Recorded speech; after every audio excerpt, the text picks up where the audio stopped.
My name is Brenda Santos, and I'm an academic dean at Amistad High School in New Haven, Connecticut.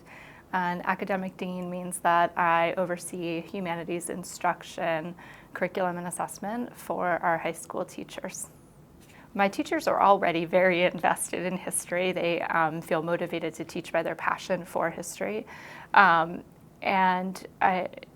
The way in which they get their students motivated for history is that they connect it to a student's sense of who they are as a person. I focused this year on using seminar in the classroom. That's been a big push in my school, and I'm very proud of that work. I think that work has had a great impact on investing students and also in keeping the big important questions of history front and center in our classrooms. I've had some really strong professional development experiences that have engaged me as a historian. So I've participated in Gilder Lerman weeks and in NEH seminars, and those have kind of given me a renewed sense of purpose about the work that I do and a new sense of passion that I bring to the classroom and to teacher coaching as well. So I'd say that's one type that's been really impactful for me, and I can think of specific ways that that's impassioned the teaching of those topics. I've also, I think, really benefited from visiting the classrooms of other teachers, especially at other schools. I remember one visit in particular that changed my teaching fundamentally, in which I talked to the students of a teacher who had, in my mind, gotten them to work incredibly hard. And I wanted to figure out, how did he do that? How did he motivate kids to be such hard workers in a really challenging class for them? And he talked about the way, the students at the table, it was a luncheon table, talked about the way that teacher had spoken to them as if they were a team altogether, and he was their coach. And it kind of changed the way I thought about teaching as not something that I do to kids, that I stand up and instruct kids, but really something that I do with kids. And that it's really all about how they feel about what they're doing in the classroom. It just changed my approach. K-12 history instruction, I think, is changing in a lot of really exciting ways. And you can see that in the adoption by some states of the Common Core standards and by the new AP exam and the changes there. And I think some of the changes that are happening outside of those contexts, but that are similarly inclined toward teaching students to really do the work of the historian.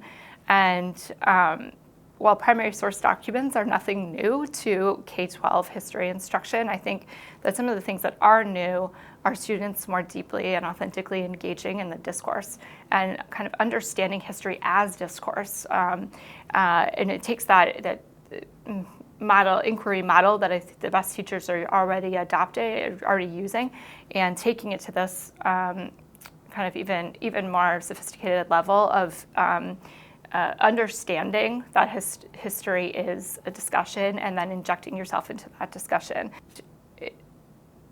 And I think the ways in which we've kind of responded to the Common Core were to improve and make more central some of the practices that we were already doing. So one aspect of the Common Core is that it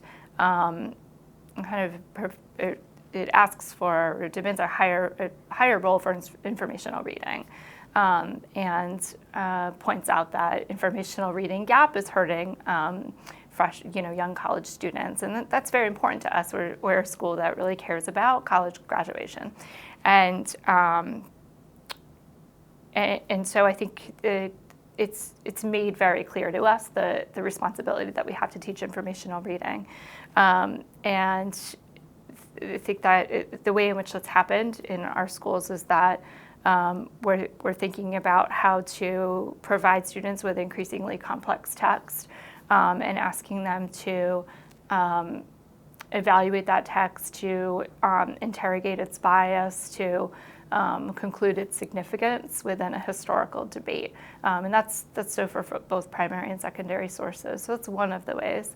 I think another, just a broader way in which the Common Core has affected us is that it's been one of the I would say, maybe nudges or factors that have pushed us to really focus on student learning more than we focus on what we're presenting.